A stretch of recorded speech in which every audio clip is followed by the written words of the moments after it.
Children who experience physical, cognitive, or emotional neglect, say because their mother was sick and their father was busy, often face anxiety. As a result, their body produces stress hormones. If this happens a lot, these hormones become toxic for their developing brain, which then later can repress emotional and cognitive well-being for life. The real story of Daniel Rucarianu, who spent part of his early childhood in a Romanian orphanage, shows the full impact neglect can have.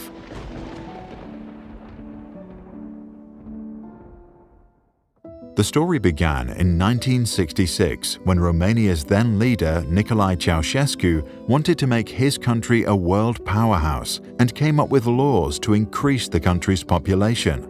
Abortion and contraception were declared mostly illegal. While the law led to a rapid rise in birth rates, many of the poorer families were unable to take care of all their children, and Daniel and around 500,000 others were sent to state-run institutions.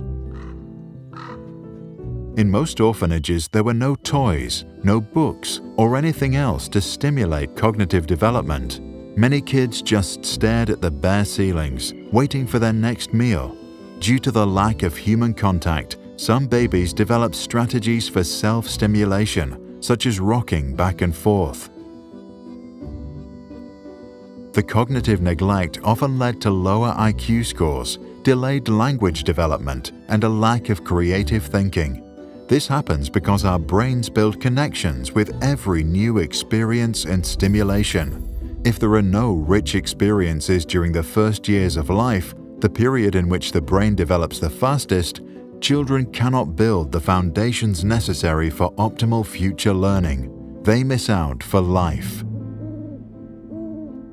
Daniel lived with over 400 other children, and their shared bedrooms were hardly ever cleaned.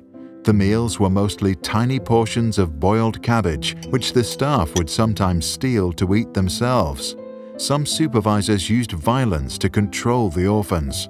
Others encouraged the older kids to beat Daniel, to humiliate him and exercise authority.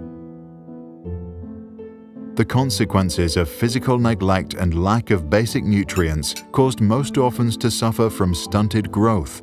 Some children contracted HIV and hepatitis B as a result of the reusing of medical supplies. The physical abuse caused severe bruising and other injuries.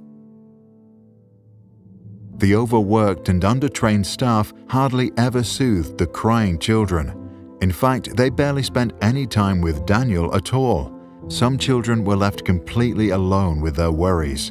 Others hid their feelings from the very people who ought to protect them, since they feared being hurt.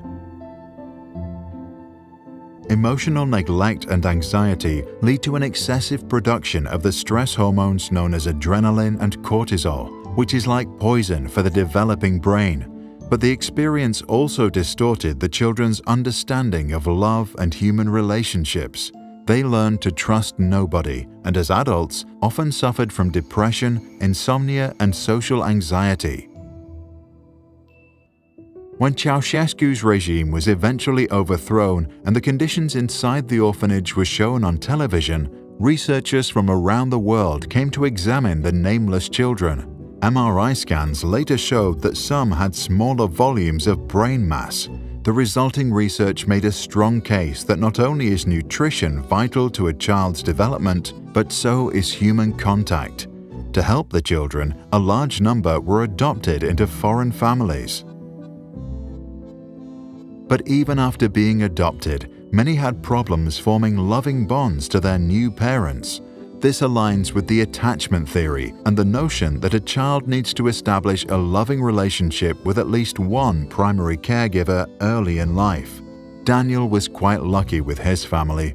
While he continued to experience trauma and anxiety, he went on to have a university education, started a family of his own, and later he founded a non-profit organization for neglected children. If you grew up in a loving environment, count yourself really, really lucky. If you experienced forms of neglect, try to internalize the idea that it was never your fault, and maybe not even your parents' fault either. To read what we think can be done if you have ever experienced neglect, read the descriptions below. One way is to share your thoughts about neglect and how you think it affects you today.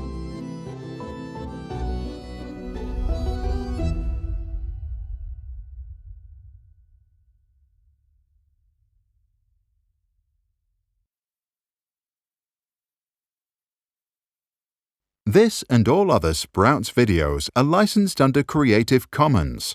That means teachers from all around the world can use them in classrooms, online courses, or to start projects.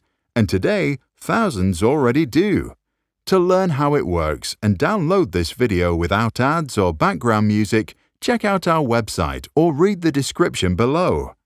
If you want to support our mission and help change education, visit our Patreon. That's patreon.com/sprouts.